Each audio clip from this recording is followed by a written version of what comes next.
ಸಿದ್ದರಾಮಯ್ಯ ಸರ್ಕಾರದಲ್ಲಿ ಖಜಾನೆ ಖಾಲಿ ಅಂತಾರಲ್ಲ, ನಮ್ಮಲ್ಲಿ 21,000 ಮಕ್ಕಳು ಪಾಸ್ ಆದ್ರು. ಫೇಲ್ ಆಗಿದ್ರೆ ನೀವು ಹೋಗ್ತಿದ್ರ ಮನೆಯಲ್ಲಿ?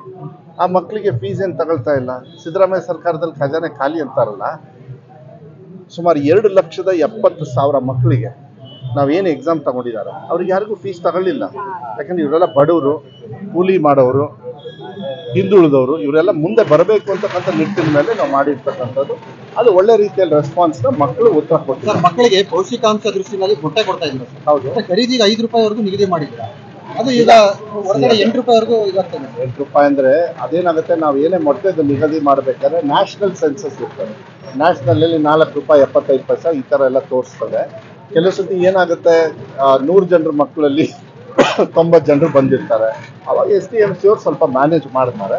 ಬಟ್ ಕೆಲವು ಕಡೆಗೆ ಸ್ವಲ್ಪ ತೊಂದರೆ ಆಗಿರ್ತಕ್ಕಂಥದ್ದನ್ನ ಸ್ವಲ್ಪ ಜಾಸ್ತಿ ಮಾಡಿ ಅಂತ ಹೇಳಿದ್ದಾರೆ. ಅದಕ್ಕೆ ಏನು ಮಾಡ್ತಾ ಇದೀವಿ ಅಂದರೆ, ಈ ಫೇಶಿಯಲ್ ಅಟೆಂಡೆನ್ಸ್ ಬಂದ ಮೇಲೆ ಕರೆಕ್ಟಾಗಿ ಲೆಕ್ಕ ಎಲ್ಲ ಸಿಕ್ಕ ಮೇಲೆ ಯಾರ ಬಗ್ಗೆನೂ ಬೇರೆ ರೀತಿ ನೋಡ್ಕೊಳ್ದೆ ಅದನ್ನು ಯಾವ ರೀತಿ ತೀರ್ಮಾನ ಮಾಡಬೇಕಂತ ನಮ್ಮ ಅಧಿಕಾರಿ ವರ್ಗದವರು ಮಾತಾಡ್ತಾ ಇದ್ದಾರೆ. ಇದ್ರ ಜೊತೆಗೆ ಅಜೀಂ ಪ್ರೇಮ್ಜಿ ಅವ್ರಿಗೂ ಕೂಡ ಮಾತಾಡಬೇಕಾಗ್ತದೆ. ಯಾಕಂದರೆ ಹೆಚ್ಚು ಕಾಂಟ್ರಿಬ್ಯೂಷನ್ ಮಾಡ್ತಾ ಇರೋದು ಅವರು. ನಿಮ್ಗೆ ಗೊತ್ತಿದೆ, 1,591 ಕೋಟಿನ ಸಿದ್ದರಾಮಯ್ಯ ಅವ್ರ ಸರ್ಕಾರ ನಮ್ಮ ಇಲಾಖೆಯ ಒಂದು ವೈಖರಿಯನ್ನು ನೋಡಿ ಅವ್ರು ನಮ್ಮ ಮೇಲೆ ಇನ್ವೆಸ್ಟ್ ಮಾಡಿದ್ದಾರೆ ಮಕ್ಕಳ ಪೌಷ್ಟಿಕತೆಗೆ. ಈ ತರ ಚಿಕ್ಕ ಪುಟ್ಟ ಇದ್ರೆ ಮಾಡ್ಬೋದು, ಏನು ಅದಕ್ಕೆಲ್ಲ ನೋಡಿ. ಒಂದ್ ನಿಮಿಷ, ಇದನ್ನ ದಯವಿಟ್ಟು ಯಾವುದೇ ತರದಾರ ನಿರ್ಧಾರ ನಮ್ಮ ಸರ್ಕಾರದ ವತಿಯಿಂದ ಇಲ್ಲ. ಅದು ಮಾನ್ಯ ಮುಖ್ಯಮಂತ್ರಿಗಳ ಒಂದು ಮಾರ್ಗದರ್ಶನದ ಮೇಲೆ ಈ ಡಿಸಿಷನ್ ತಗೊಳ್ತೀವಿ ಹೊರತು ನಾವು ವೈಯಕ್ತಿಕವಾಗಿ ಅದನ್ನ ಚರ್ಚೆನ ನಾನು ಇಲ್ಲಿ ಮಾಡೋದಕ್ಕಾಗಲ್ಲ. ಅಲ್ಲ, ಒಂದ್ ನಿಮಿಷ, ಯಾರು ಹೇಳಿದ್ರು? ಯಾರಿಗೂ ಅತಂತ್ರ ಆಗಿಲ್ಲ. ಅಲ್ಲ ರೀ, JDS ಉತ್ತರ ಕೊಡಕ ನಾನು ಶಿಕ್ಷಣ ಮಂತ್ರಿ ಆಗಿರ್ತೇನೆ. ಅವೆಲ್ಲ ಬಿಟ್ಬಿಡ್ಬೇಕು ನೀವು. ಅವ್ರು ಏನೋ ಹೇಳ್ತಾರೆ ಅನ್ನೋದಕ್ಕೆ ನಾನು ಉತ್ತರ ಕೊಡೋದಲ್ಲ. ಮಕ್ಕಳಿಗೆ ಅನುಕೂಲ ಆಗ್ತಕ್ಕಂಥ ವ್ಯವಸ್ಥೆಯಲ್ಲಿ ಮಾಡಬೇಕು. ಇವತ್ತು ಬಹಳ ಸಂತೋಷ.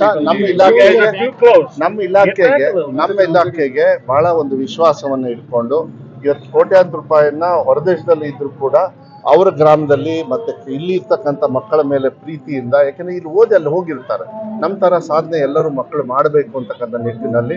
ಅದರಲ್ಲೂ ನಂಜೇಗೌಡರು ಸ್ವಲ್ಪ ಹಿಡಿದಿದ್ದು ಹಠನ ಬಿಡಲ್ಲ, ನಮಗೆಲ್ಲ ಬೆಂಡ್ ಎತ್ತುತ್ತಾ ಇರ್ತಾರೆ ಅವಾಗ. ಅದು ಈ ತರ ರಿಸಲ್ಟ್ ಬರುತ್ತೆ. ಅದು ಮಾಡಬೇಕು. ಜನಪ್ರತಿನಿಧಿಗಳಿಗೆ ಮಕ್ಕಳಿಗೆ ನೀವು ವಿದ್ಯಾಭ್ಯಾಸ ಕೊಟ್ಟು ಅವ್ರ ಕಾಲ ಮೇಲೆ ನಿಂತರೆ ಈ ದೇಶ ಪ್ರಗತಿ ಆಗೋದು ಅಲ್ಲೇ. ನೀವು ದೇವಸ್ಥಾನದಲ್ಲಿ ಗಂಟೆ ಹೊಡಿತೀರೋ ಬಿಡ್ತಿರೋ, ಗಂಟೆ ಪ್ರಸಾದ ಕೊಡ್ತಿರೋ ಬಿಡ್ತಿರೋ, ಮಕ್ಕಳಿಗೆ ಶಿಕ್ಷಣವನ್ನು ಕೊಡಿ. ಬೇರೆ ಬೇರೆ ಇದೆಲ್ಲ ಮಾತಾಡೋದು ನಿಲ್ಲಿಸ್ರಿ. ಈ ದೇಶನೂ ಉದ್ಧಾರ ಆಗುತ್ತೆ, ನೀವು ಉದ್ಧಾರ ಆಗ್ತೀರಿ, ಎಲ್ಲರೂ ಸರಿ ಇರ್ತಾರೆ. ನಮ್ಮ ಒಂದೊಂದು ಕರ್ನಾಟಕ ಪಬ್ಲಿಕ್ ಶಾಲೆಗೆ ಈ ಸತಿಗೆ ಇನ್ನೊಂದು 2 ವಾರದೊಳಗೆ 500 ಶಾಲೆಗಳನ್ನ, ಇದೇ ತರ ಮಾದರಿ ಶಾಲೆಗಳನ್ನ 500 ಶಾಲೆಗಳನ್ನ ADB ಏಷ್ಯನ್ ಡೆವಲಪ್ಮೆಂಟ್ ಬ್ಯಾಂಕ್ ಅವರು ಅಪ್ರೂವ್ ಮಾಡಿದ್ದಾರೆ. 2,500 ಕೋಟಿ ಎಲ್ಲ ಮಾಡ್ತಾ ಇದೀವಿ. ಅದನ್ನು ಕೂಡ ಆಗ್ತದೆ. ಇವಾಗ ಆದ್ಬಿಟ್ರೆ ಈ ತರ ಎಲ್ಲ ಕಡೆ ಆಗ್ಬೇಕು ಅನ್ನೋದೇ ನಮ್ಮ ಆಸೆ. ಇಷ್ಟು ದಿವಸ ಬೇರೆಯವ್ರು ಮಾಡ್ಲಿಲ್ಲ. ಇವತ್ತು ವಿಶ್ವಾಸ ಇಟ್ಟು 2,500 ಕೋಟಿ ತಂದು ಖರ್ಚು ಮಾಡೋದಿದೆಯಲ್ಲ, ಬಹಳ ದೊಡ್ಡ ಕೆಲಸ. ಅದು ಅರ್ಥಪೂರ್ಣವಾಗಿ ಮಾಡ್ತಕ್ಕಂಥ ಜವಾಬ್ದಾರಿಯನ್ನ ನಾವು ಮಾಡ್ತೀವಿ ಅನ್ನೋದು ನಮ್ಗೆ ವಿಶ್ವಾಸ ಇದೆ. ಕೋಲಾರ ಜಿಲ್ಲೆಯಲ್ಲಿ 100 ಸರ್ಕಾರಿ ಶಾಲೆಗಳು ಒಂದು ನಿಮಿಷ, ಅನುದಾನ ಅಲ್ಲ, ಶಿಕ್ಷಣ ಯಾರೋ ಹೇಳ್ತಾರೆ ಅಂತ ನೀವು ಕೇಳಕ್ ಹೋಗ್ಬೇಡ್ರಿ.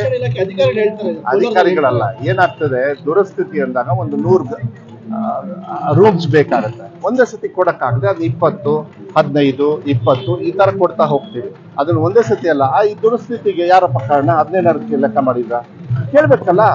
ಹಿಂದಿನ ಸರ್ಕಾರದವ್ರು ಎಷ್ಟು ಟೀಚರ್ಸ್ನ ರಿಕ್ರೂಟ್ಮೆಂಟ್ ಮಾಡಿದ್ರು, ಎಷ್ಟು KPS ಓಪನ್ ಮಾಡಿದ್ರು, ಎಷ್ಟು ಜನರಿಗೆ ಮೊಟ್ಟೆ ಕೊಟ್ರು? ಅವ್ರು ಮೊಟ್ಟೆ ಕೊಡೋದಲ್ಲ, ಒಂದೇ ಕೊಡ್ತಾ ಇದ್ರು 8ನೇ ಕ್ಲಾಸ್ವರೆಗೂ.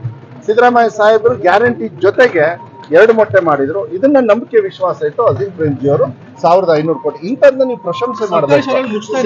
JDS ಅವ್ರು ಏನಂದ್ರು, BJP ಅವ್ರು ಏನಂದ್ರು, ಆ ತರ ಅವರಿಗೆಲ್ಲ ಉತ್ತರ ಕೊಟ್ಟ ಅಭ್ಯಾಸ. ನಾನು ಏನಿದು ಉತ್ತರ ಕೊಡೋದು ಬರೀ ಒಬ್ಬರಿಗೆ, ಯಾರು ಅಂದ್ರೆ ದೇವಸ್ಥಾನದಲ್ಲಿ ಇರ್ತಕ್ಕಂಥ ಮಕ್ಕಳಿಗೆ ಬಿಟ್ರೆ ಇನ್ನು ಯಾರಿಗೊಬ್ಬರ ಉತ್ತರ ಯೋಜನೆ ಬಗ್ಗೆ